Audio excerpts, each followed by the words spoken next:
This is what we have been discussing since last 2-3 days, somatic hybridization.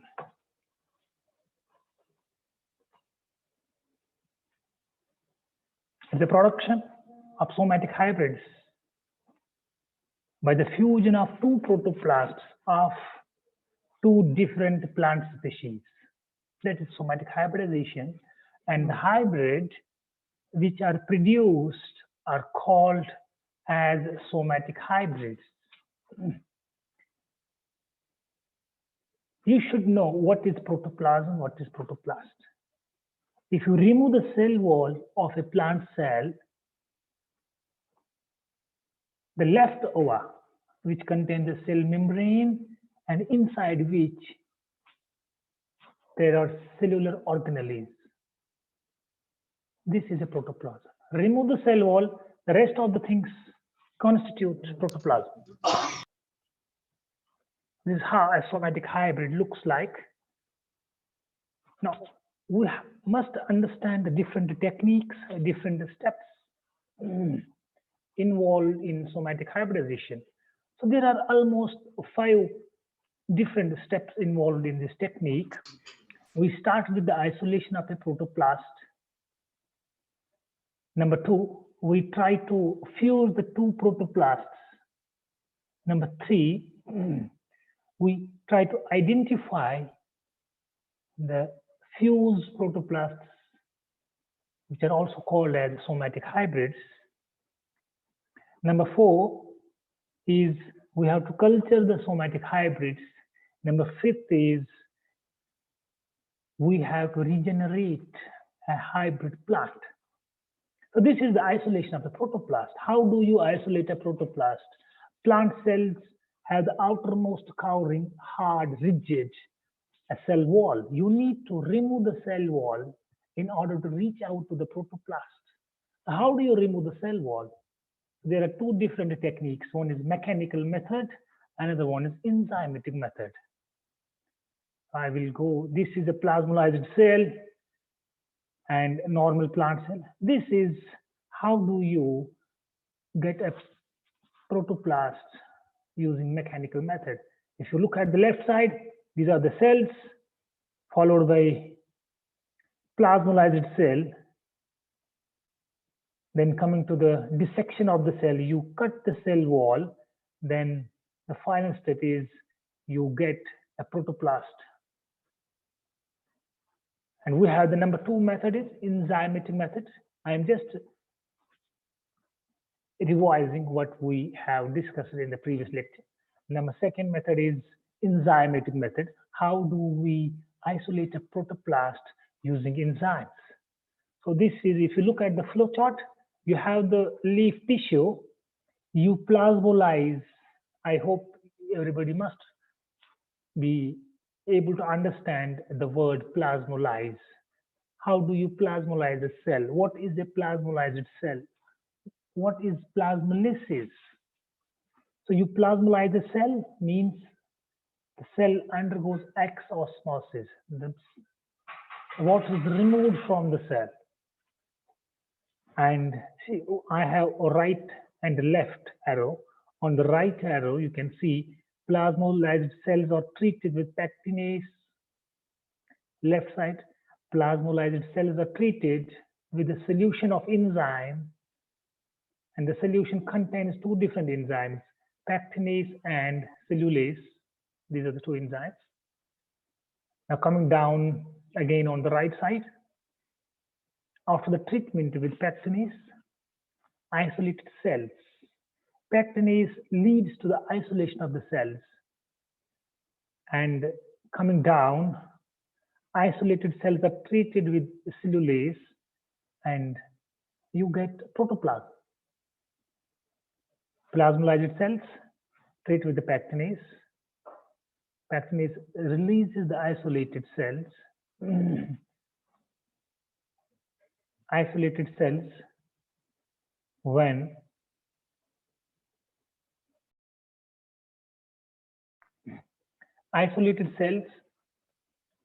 treated with the cellulase, leads to the isolation of the protoplast.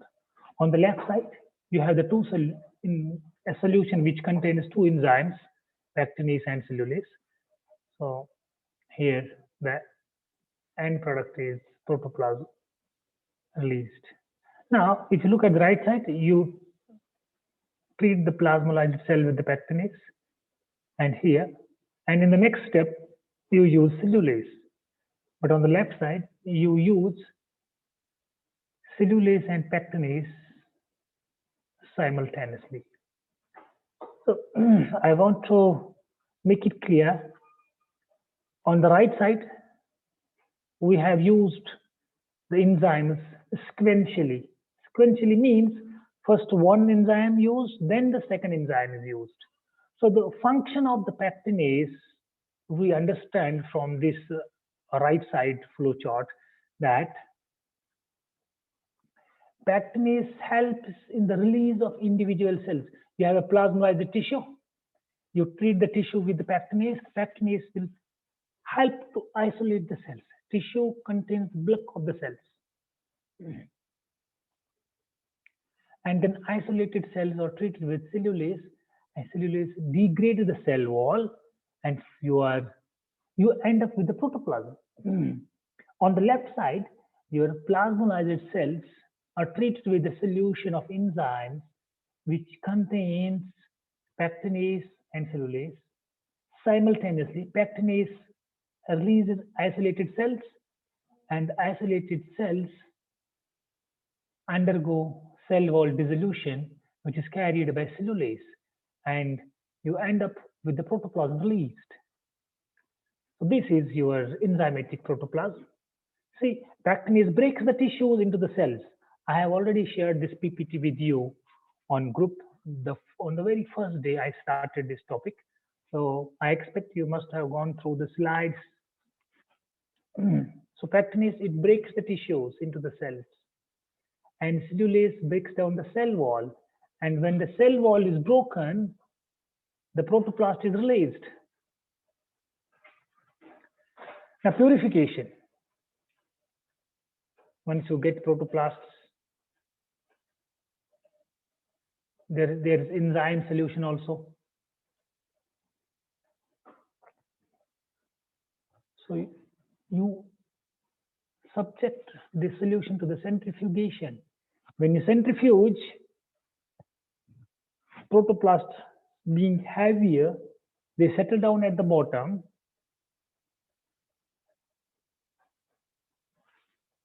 You have the things in this one.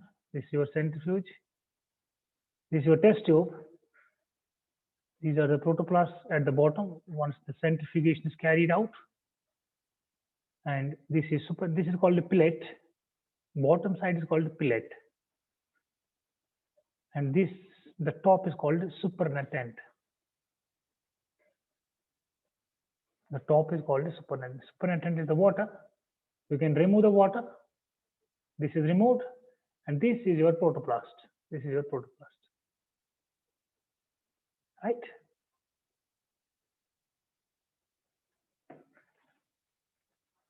Now, you have the isolated protoplasts. You have to fuse the two protoplasts. How two protoplasts fuse? There are two different methods. One is a spontaneous fusion, another one is induced fusion. Spontaneous fusion means the fusion of two protoplasts by itself. If the two protoplasts are close together, they may fuse. If there is let me say, the beaker which contains the protoplast shakes by some mechanical force, it may lead to the fusion, spontaneous fusion. While isolating the protoplasts, the two protoplasts may fuse by itself. That is spontaneous. One is intraspecific, but another is inter. Intraspecific means if I have a plant A,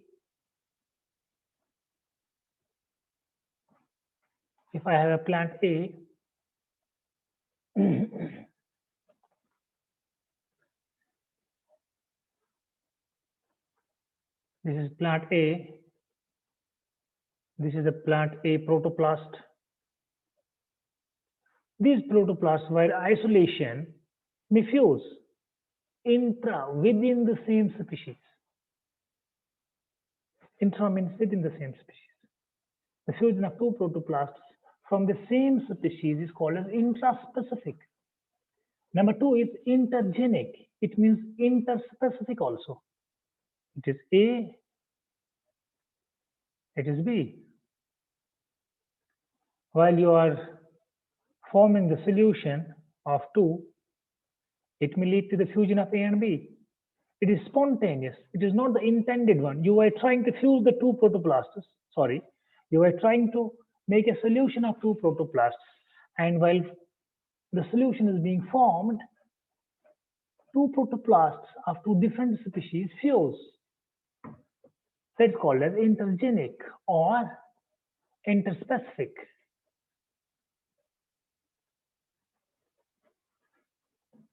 See, interspecific is intra means within the species, inter means between the two different species. So you must understand that it is spontaneous. So, but the rate of spontaneous fusion is quite low, negligible, you can say, very low. And most importantly, it is not reliable. When you are looking for a somatic hybridization, you cannot rely on spontaneous process. You got to induce the process to maximize the output. So now coming to the induced protoplast fusion. How do you induce intended fusion? One is spontaneous fusion, and the one is intended fusion. If I say Ashwini and Deshmukh are walking in an opposite direction to each other, if they collide in spontaneously, it may not hurt either of the two. Ashwini comes from right side and Deshmukh comes from left side. While crossing each other, they collide. There's a collision between the two. It is spontaneous. It was not the intended one. The chances of injury are very less. But now, if Ashwini, who is physically more fit, Ashwini or Deshmukh?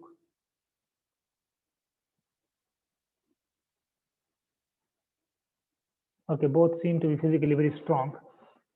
If both come and the Ashwini comes, I have to hit the Deshmukh, and if Deshmukh thinks I have to hit the Ashwini, and when Deshmukh comes with the full energy, or vice versa, once they will collide, the damage done will be more.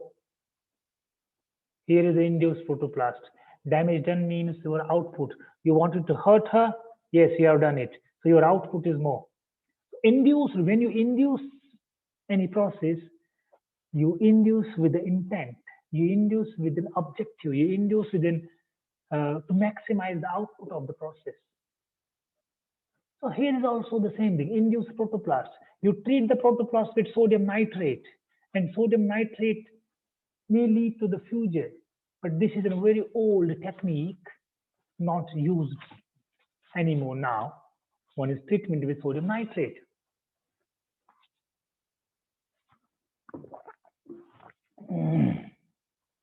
Number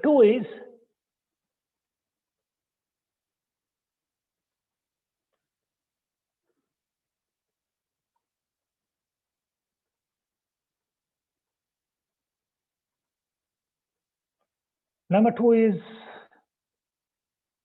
to treat the protoplasts with high pH and high sodium calcium ion treatment. You see, a cell can survive in a specific pH. If I say Ashwini is a cell, Deshmukh is a cell, and it lives in an acidic environment, if I keep the Ashwini or a Deshmukh in basic environment, they are likely to die. Because their habitat is basic. They are likely to die. Vice versa. Similarly, a cell survives in a specific pH. 5 pH is the optimum pH for the survival of the cell. Now, if you have protoplast A and B, if you have protoplast A and B, you have A protoplast and B protoplast. You treat them with a high pH. If this is a protoplast, to treat it with a high pH, it may disrupt the cell membrane, may break. It may lead to the disruption of the cell membrane. Cell membrane पूरा break हो जाएगा. And this, for example, this is A and this is B. They are in the same beaker.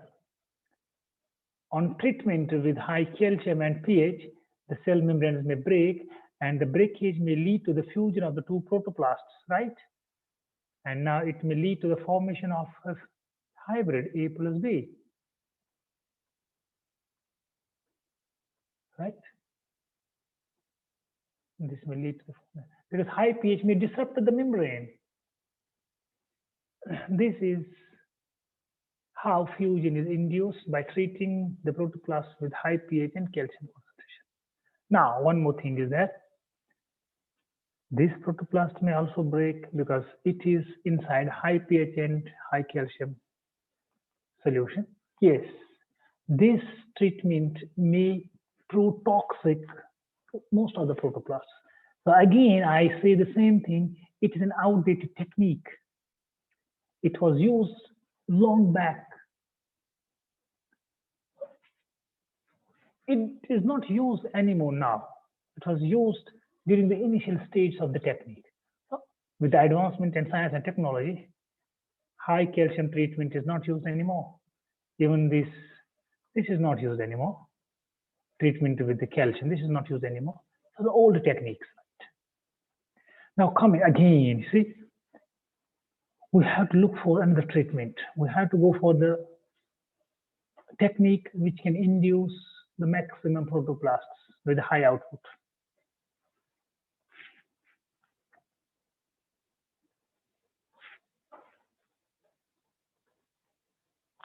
The third one is polyethylene glycol induced fusion, PEG induced fusion, polyethylene glycol treatment.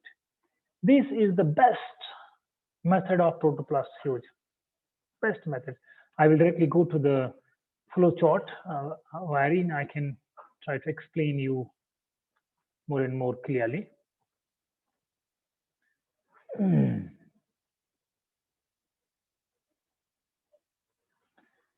See, this is protoplast A, this is protoplast B. They are put in a solution which contains polyethylene glycol. See, they are put in a beaker, and this beaker contains polyethylene glycol. Now come down.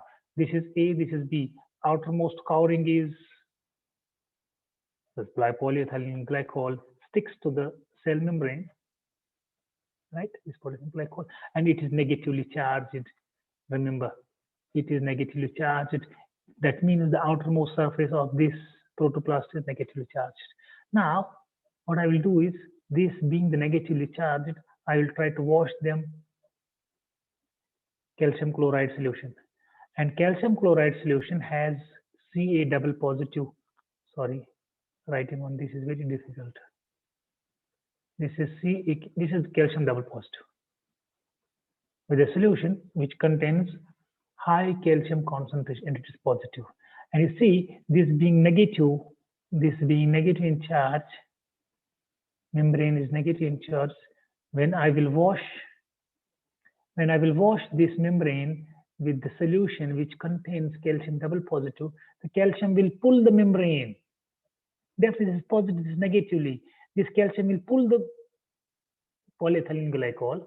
Polyethylene glycol will pull the cell membrane, and it may lead to the disruption of the cell membrane. This will disrupt. Calcium will pull polyethylene glycol. Why? Because PEG is negatively charged. And when I pull the PEG will pull the cell membrane. It may disrupt the cell membrane, and same process will take place here. It may lead to the fusion of the two protoplasts. You see, calcium will pull the PEG. PEG is negatively charged, and polyethylene glycol in turn will pull the cell membrane, because polyethylene glycol is on the cell membrane here, from here. This is a polyethylene glycol. So calcium will pull the polyethylene glycol will pull the cell membrane, and the two neighboring protoplasts are likely to fuse, and you get a fused protoplast A and B. This is how we use polyethylene glycol for protoplast fusion. Here I can make you understand again. Sir. See, yes. Sir वो पिछला step वापस repeat कर दो ना. Okay.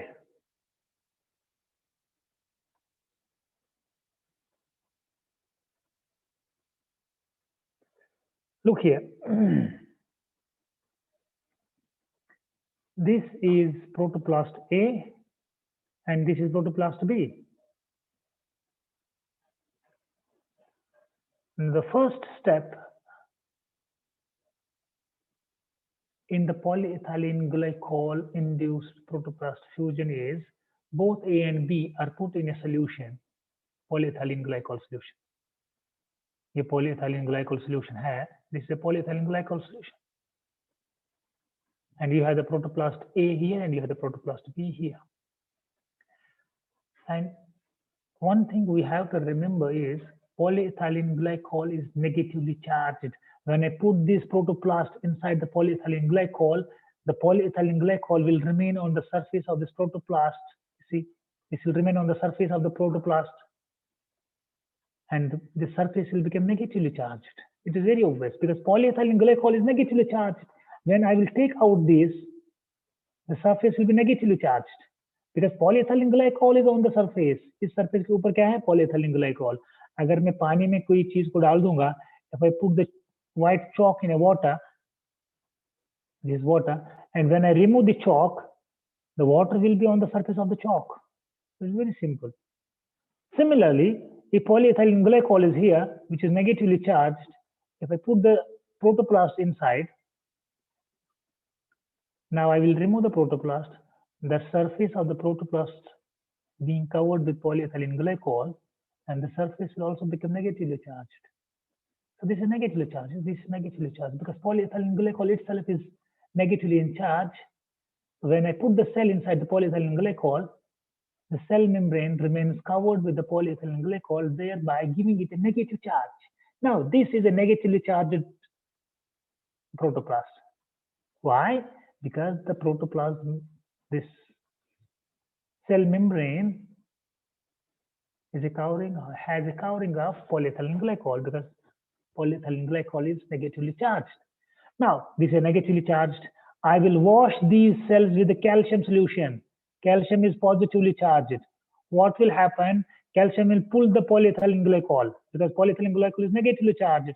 The there will be the force of attraction between two. Calcium will pull polyethylene glycol. Polyethylene glycol will pull the cell membrane. It may lead to the disruption of the cell membrane, and the neighboring protoplast will also get a pull, and it may lead to the fusion of the two protoplasts. Look here. This is protoplast A, this is protoplast B. Calcium will pull polyethylene glycol. Polyethylene glycol will pull the protoplasts, and the two protoplasts will fuse together. This is your fusion. I will go to the next slide. There is one more example flowchart here again.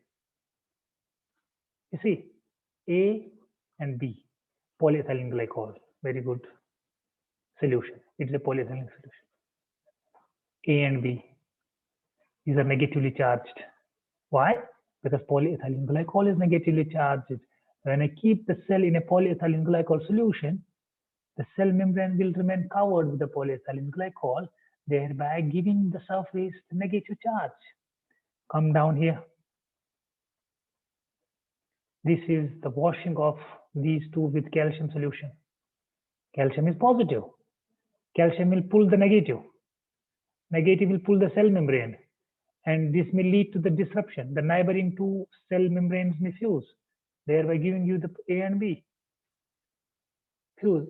Either A and B will fuse or the A and B will fuse. This will give you a hybrid cell. This is polyethylene glycol induced fusion. Is that clear?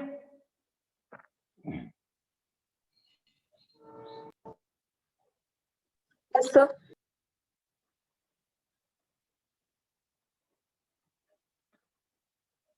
Electrofusion technique. There is one more technique, electrofusion. Now look here, very simple. I will not read the text. I will try to explain you the diagram. Look at the diagram. Electrofusion. You have an instrument. You have electrode, positive and negative. You have the protoplast inside, A and B. When you pass low current, very low current, it passes the electric field. It brings the protoplasts, very close to each other. The passage of low electric current, very low electric current, brings these protoplasts in a line. See, immediately after that, you pass a high voltage for fractions of seconds, very fraction. And fraction, all these shake, and this leads to the fusion. What happens first? You put the protoplasts inside, pass very small, very less current. The less current brings the protoplasts in a line, immediately pass the high voltage, but for fractions of seconds. Because if you, me, or somebody else gets an electric shock, you just feel that. How does it look? How do you feel when there is an electric current passes through your body? Your whole body shakes. Similarly, if you pass electric current here, if the duration is more, the cells will die. So you have to pass the electricity for a very, very short duration. A short duration may lead to the disruption and these neighboring protoplasts may fuse. This is electrofusion technique. Is that clear? I hope the diagram is enough to explain you everything. You see, small current brings this. These are the protoplasts. These are protoplasts. And then high voltage for a few microseconds high voltage. And that high voltage disrupts these two, which are in the neighborhood. And it may lead to the fusion of the two protoplasts. This is what is called an electrofusion technique, using the electric current to fuse the two different protoplasts. And the instrument is called as electroporator. Remember, it is the electroporator which is used to induce the two protoplasts of two different species. Electrofusion technique. Now coming to the next one. See, this is a flow chart. If you see flow chart of protoplasts. High calcium treatment, protoplast fusion. PEG-induced fusion, polyethylene glycol. Protoplast aggregation, washing with high calcium, it leads to protoplast fusion. Electrofusion technique, low voltage first, very low voltage, then protoplast form chain, then high voltage for few microseconds. All these three, 1, 2, 3. These are three techniques. These lead to the formation of fused protoplasts. This is a flow chart. If at any time in future a question carries 2 marks, wherein you have to explain the different techniques of protoplast fusion, you don't have to write 2, 3, 4, 5 pages. If you make this flow chart, it carries your 2 marks. Because if you keep on writing in words, it may take almost 10 minutes, 15 minutes to explain all the 3 different techniques. But if the question carries only 2 marks, you can make the flow chart and the evaluator can make it very easily whether students have understood the concept or not. So this is how you fuse the 2 different protoplasts. See, you have these things. Protoplast fusion between A and B. It may lead to the formation of 2 AAs. It may lead to the formation of 2 BBs. It may lead to the formation of A and B. It may not lead to the fusion. You may get A separate, you may get B separate. See, fusion of 2 similar species is called as homocarrions, AA and BB.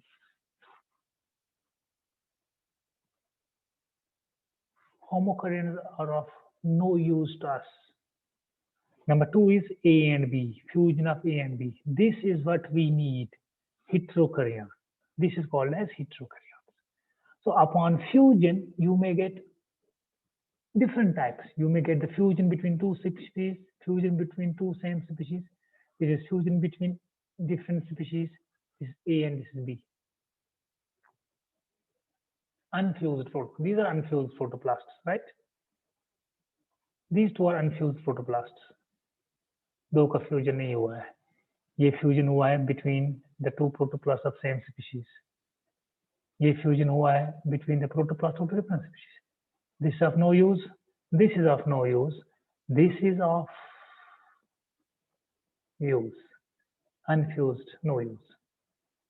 So these are four different possibilities. Now, how will you understand whether the fused cell contains AA, whether the fused cell contains BB, whether the fused cell contains A and B? How you will get to know this? You have to identify, this is the fusion here.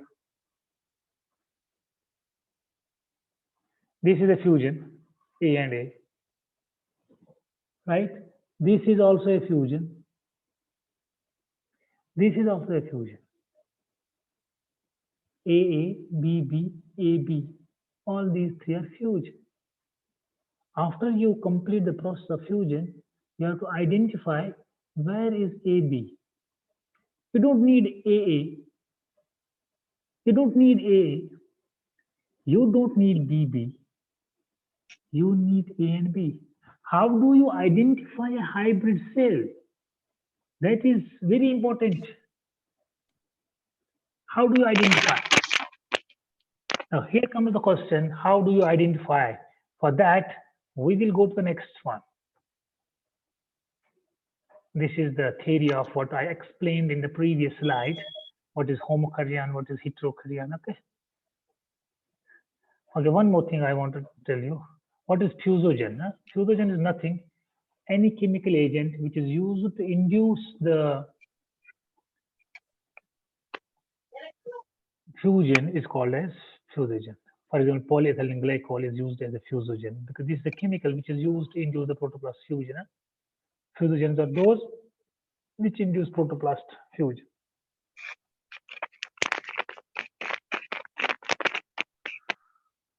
A selection of hybrid cells. How do you identify a hybrid cell? Look here. Please mute your microphone. Somebody's microphone is unmuted.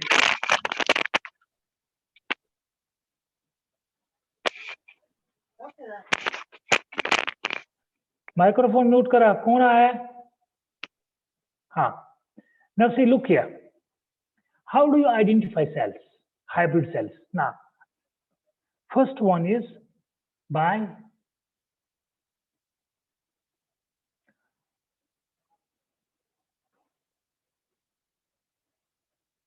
visual markers, pigmentation of the protoplasts.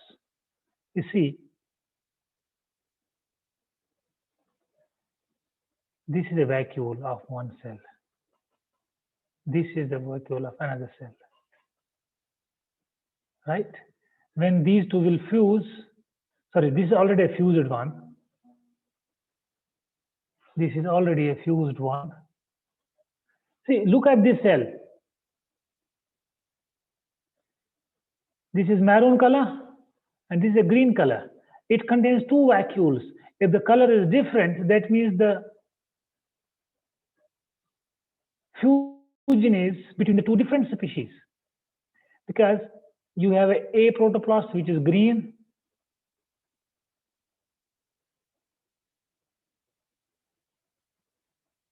You have a B protoplast which is maroon or red. इसको red color बोलेंगे. This is red color inside. This is green color.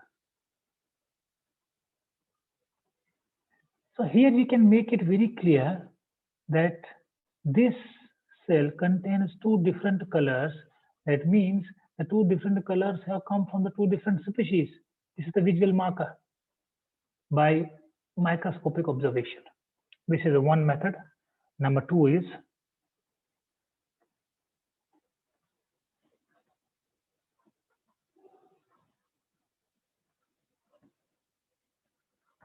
You see here, number 2. In this case, this is green, right? This is also green. So here there are no visual markers. How you can identify? There are no visual markers. How you can identify? What we do is, in such case where there is no scope of different visual markers, like here, like in the previous slide, we saw green and the maroon color, different colors in different species, and the fused one will have both the colors. So under microscopic observation, one can easily identify that. Here, if the pigmentation is same, you label this with the fluorescent agent. This is a green color, sorry, this is red color. You label the different protoplasts, the different fluorescent agents. You label this with red, this is A, this you label this with black, B, C. And when you have the fusion of these two protoplasts, both the red and black color will be there in the fused protoplast. Fluorescent agents are those agents which emit a specific light. Here the pigmentation is same, so this is A protoplast and this is A, this protoplast A, this is protoplast B. What you do is pigmentation is green in both. You label the A with the red, you label the B with the black. It is not labeling by giving the names, labeling with adding the fluorescent agent. Fluorescent agents are those agents which emit a specific light. So this